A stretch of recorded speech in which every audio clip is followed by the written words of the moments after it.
আম্মু, তুমি আয়ুষ আঙ্কেলের সাথে শুয়ে কি করছো? নিজের 7 বছর মেয়ের মুখে এমন কথা শুনে ধরপড় করে বিছানা থেকে উঠে পড়ল অর্পা। তুতুল, তুমি এখানে কি করছো মা? যাও, নিজের ঘরে যাও। আর এটা তোমার একটা আঙ্কেল, ওর শরীরটা খুব খারাপ, তাই রেস্ট নিচ্ছে। এই বলে তুতুলকে ওর ঘরে পাঠিয়ে দিল। এরপরে আয়ুষকে এসে বলতে লাগলো, তুমি এখনও কি করছো এখানে শুয়ে শুয়ে? তাড়াতাড়ি বেরিয়ে পড়ো। আর একটু সময় থাকি না? মাথাটা কি খারাপ হয়ে গেছে তোমার? দেখলে না তুতুল আমাদের দুজনকে দেখে ফেলেছে। তাতে কি, ও বাচ্চা মেয়ে, এসবের বোঝে নাকি কিছু? চলো আবার শুরু করি। আমার পক্ষে এখন আর সম্ভব নয়, পরে এসো। এত কষ্ট করে এসে এমনি এমনি তো আর ফিরে যাব না। আমি আমার পাওনা আদায় করে তারপরেই যাব। এই বলে অর্পাকে নিয়ে বিছানার ওপরে শুয়ে পড়ল আয়ুষ। এদিকে ঘরের বাইরে দাঁড়িয়ে আছে তুতুল।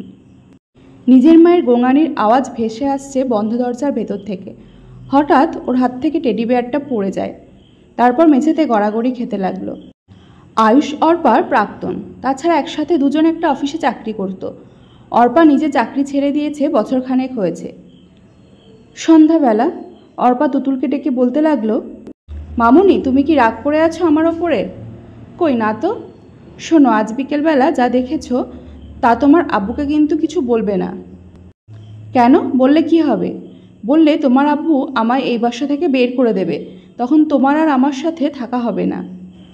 তুতুল নিজের মাকে জড়িয়ে ধরে বলল, না মা, আমি তোমার সাথে থাকতে চাই, তুমি আমায় ছেড়ে কোথাও যাবে না।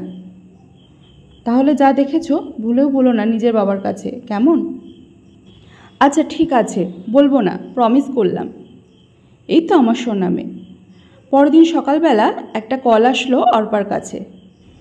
কলটা রিসিভ করতেই ওপাশ থেকে একটা আতঙ্কজনক কণ্ঠ ভেসে আসে। পরক্ষণে হাত থেকে মোবাইলটা পড়ে গেল অর্পার। দ্রুত বাসা থেকে বেরিয়ে পড়ল সে। বাসায় ফিরতে ফিরতে দুপুর হয়ে গেল। অর্পা আর ওর হাজব্যান্ড রোদ্দুর একরাশ ক্লান্তি নিয়ে বাসায় ফিরে আসে। গতকাল বিকেলে আয়ুষের সাথে সুখের এক দীর্ঘ মুহূর্ত পার করেছে অর্পা, আর রাতেই কিনা তাকে খুন করা হয়েছে। এখনও বিশ্বাস করতে কষ্ট হচ্ছে। আয়ুষের স্ত্রী নিরুদ্দেশ।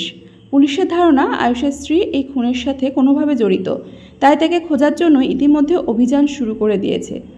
বাসায় ফিরে এসে প্রথমেই তুতুলের ঘরে গেল অর্পা। তুতুল বিছানার ওপরে নিশ্চিন্তে ঘুমিয়ে আছে। ওর মাথায় খানিকক্ষণ হাত বুলিয়ে দিয়ে অর্পা ঘর থেকে বেরিয়ে আসবে, ঠিক তখনই শু ক্যাবিনেটের দিকে চোখ গেল অর্পার। মনে হচ্ছে পেছনে কিছু একটা লুকানো আছে। অর্পা তুতুলের শু ক্যাবিনেটের পেছন থেকে জিনিসগুলো বের করে আনলো। আয়ুষের রক্তমাখা একটা শার্ট। এই শার্টটা অর্পাই গিফট করেছিল আয়ুষকে। তার সাথে একটা ধারালো ছুরি। ভয়ে সারা শরীর কেঁপে উঠল অর্পার। হে ভগবান, এই জিনিসগুলো তুতুলের কাছে কেন?